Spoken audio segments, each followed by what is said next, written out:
जब हारने लगे तो भाग गए रणभूमि को छोड़ करके अपने महाराज लंकापति रावण के दरबार में।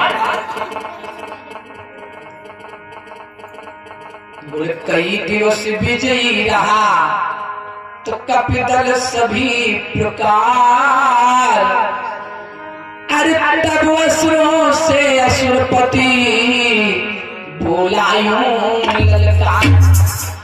जब रावण ने अपने वीरों की ऐसी दशा देखी तो वीरों को ललकारने लगा, उत्तेजित करने लगा। अरे वीरों, मैं किसको कहूं वीर? अरे दुष्टों कारो, धिक्कार है तुम्हारे लंबे चौड़े आकार पर, धिक्कार है तुम्हारी वीरता को, धिक्कार है तुम्हारे शरीर को। एक एक वीर इसमें ऐसी ऐसी शक्ति रखता है जो 20-20 भैया बाघों को एक साथ में खा जाएगा। लेकिन दोस्तों, अरे जिसका स्वामी तीनों लोगों का विजेता हो, लंकेश रावण, जिसका स्वामी जब चलता हो तो पृथ्वी थर-थर कांपती है। अरे जिसके स्वामी के डर से देवता लोग भोजन नहीं करते हैं, रात में सोते नहीं हैं, उनके वीरों की ऐसी हालत।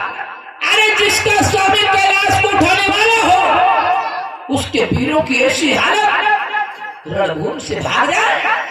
धिक्कार है कि धिक्कार तुम्हारे शस्त्रों पर, चौड़े आकारों पर।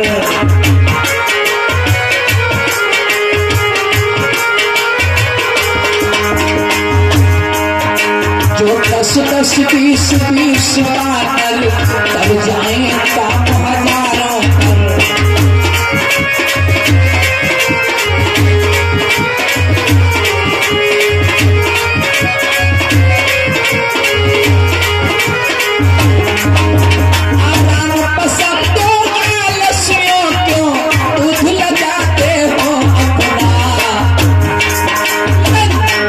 देशियों को देकर अस्तित्व मिटाते हो अपना।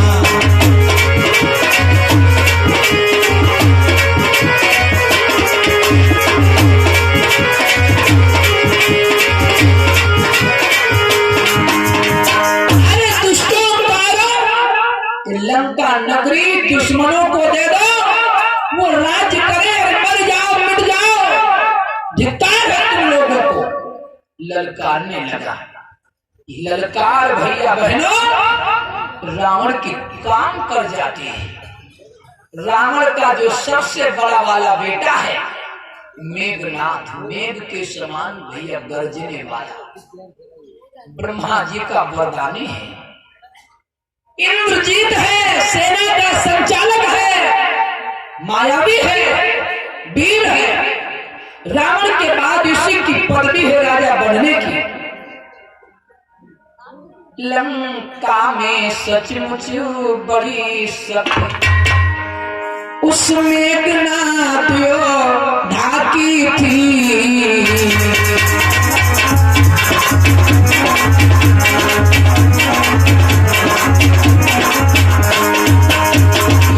सेना का संचालक था, राजेशी की पदवी थी।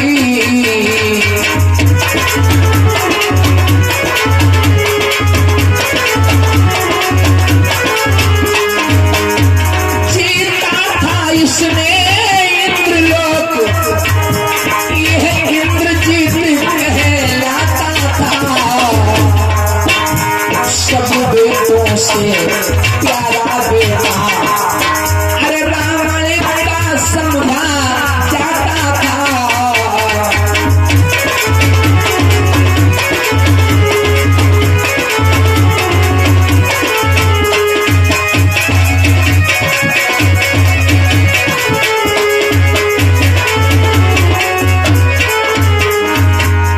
आज भैया रावण का जो पुत्र है मेघनाथ, इसने अपने पिता की ललकार जब सुनी तो इसको जोश आ गया। अरे जिसका बेटा वीर हो, वरदानी हो,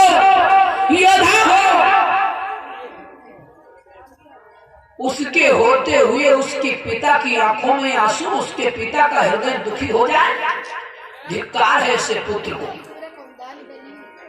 मेघनाद की पत्नी जो है ना सुलोचना, नागलोक के जो राजा हैं श्री वासुकी महाराज, उनकी बिटिया है जिसका नाम है सुलोचना। इसने नागलोक को भी जीत लिया है, वासुकी जी को भी जीत लिया था। मामूली नहीं है मेघनाद। जब जब कहीं जाता है युद्ध करने मेघनाद, तो अपनी पत्नी सुलोचना से आशीर्वाद लेकर के जाता है, विजय की माला पहन करके जाता है। यदि सुलोचना कह देती है स्वामी जाओ, आज तुम्हारी विजय होगी, तो मेघनाद की विजय होती है। आज मेघनाद ने अपने पिता लंकेश से कहा, पिताजी आप युद्ध करने की आज्ञा हमको दें, मैं जाऊंगा युद्ध करूंगा बनवासी वीरों से। मैं इतना कहता हूं पिताजी, युद्ध का परिणाम मैं आपके चरणों में डालूंगा ला करके। रावण कहने लगा जाओ बेटा जाओ। वो तब लंका के नाथ से ले आज्ञा वरदान,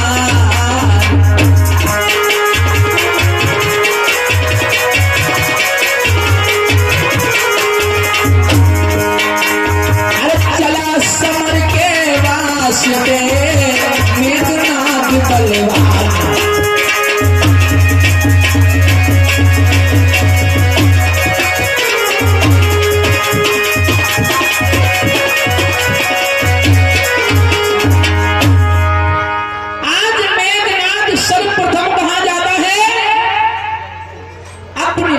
सुलोचना के महलों में। जैसे ही सुलोचना ने देखा मेरे स्वामी आए हैं, मेरे पति देव आए हैं, गंभीर भाव से उठ करके खड़ी हो गई। सुलोचना ने अपने पति के चरणों में प्रणाम किया, सोने की थाल में आरती उतारी। मेघनाद कहने लगा, प्रिय आज मैं रामा दल में युद्ध करने के लिए जा रहा हूं, क्या कहती हो तुम, बोलो।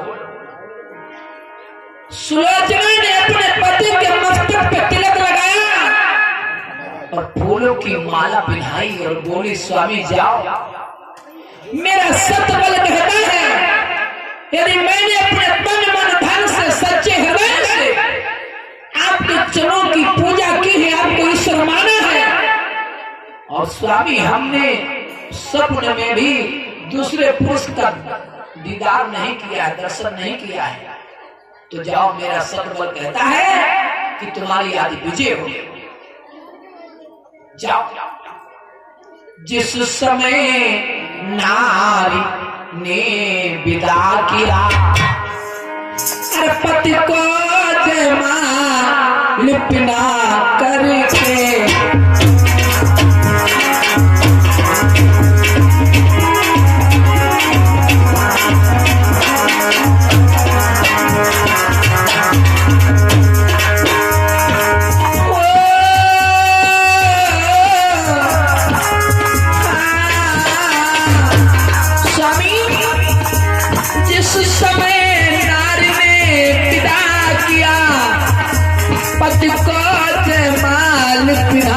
करके, कह उठी सती सत्य के बल पर, आओगे आज विजय पाके।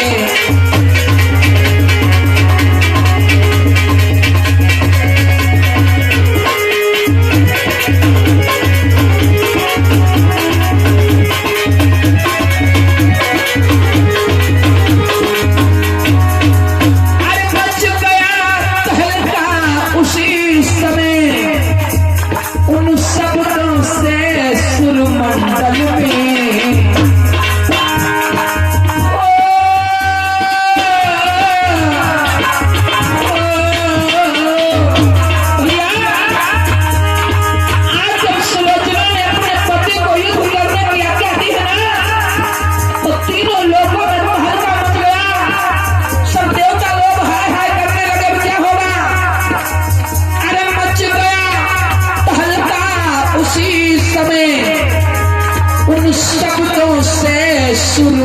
गगन में सब शक्तियां बोल उठी, क्या होगा आज रण स्थल में।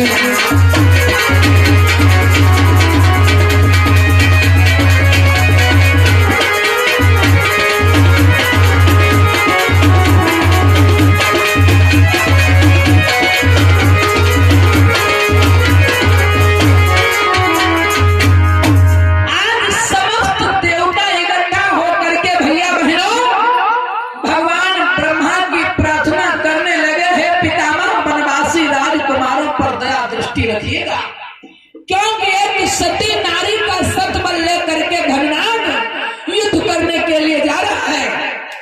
हे विधना दया दृष्टि रखना, सन्मुख उत्पात दिखाता है, सतवंती का सतबल लेकर घननाथ युद्ध में जाता है।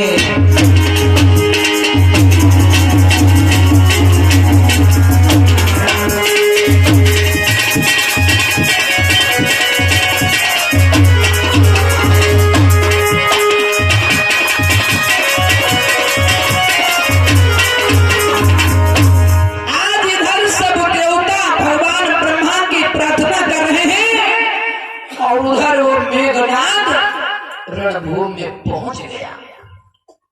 उसी समय संग्राम में जा पहुंचा घननाद, बानर सेना में तुरंत व्यापा विषम। आज मेघनाद भैया बहनों जाते ही जाते नाना विधि से वार करने लगा छोटे छोटे बानरों पर, छल से बल से कौशल से बानरों से लड़ने लगा। मायावी है ना, आकाश मार्ग पर जाता है तो कभी बानरों के ऊपर हड्डियों की भैया बरसात करता है, कभी तो धूल की बरसात करता है भैया, कभी तो अंधेरा कर देता है, कभी तो प्रकाश ही प्रकाश कर देता है। कि छल से बल से या कौशल से लड़ता था वो योद्धा में।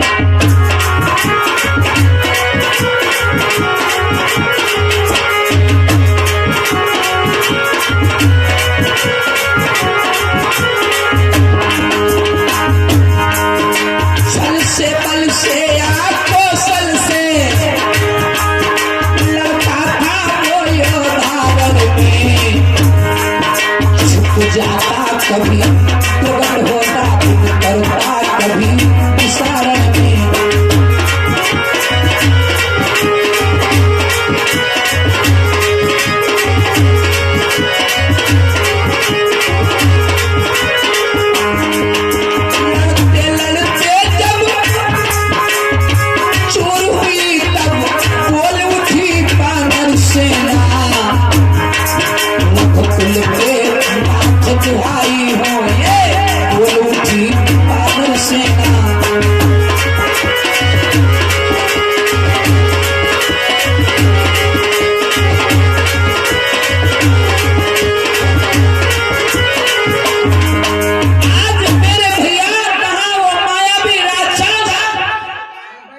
जो नाना विधि से अपनी माया से अपने छल से बल से बानरों पर वार करता है, बेचारे छोटे छोटे बानर परेशान हो गए, जो भागते हुए भगवान के श्री चरणों में गए।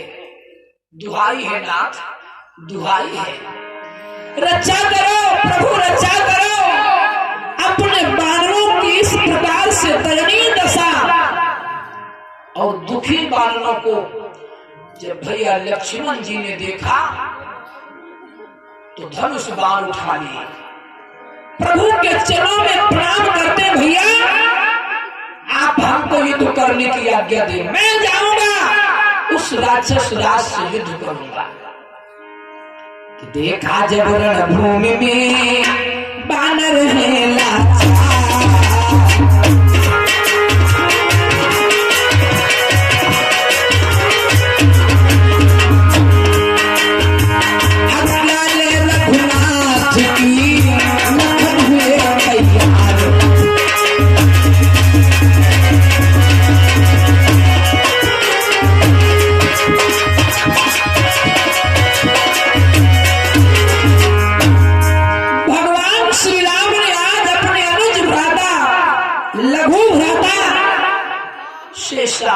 महाराज लक्ष्मण को युद्ध करने की आज्ञा दे दी और कहा भैया ये मायावी राक्षस से होशियारी से युद्ध करना, जाओ।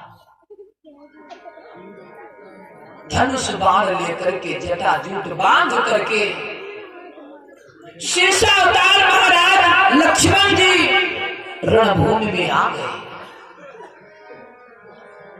और जैसे ही मेघनाद ने लक्ष्मण को देखा हंसने लगा, कहने लगा वाह, अरे बच्चे भी युद्ध करने लगे। मेघनाद कहने लगा सन्मुख इन्हें निहार, ओह बच्चे भी हुए रण को अब तैयार।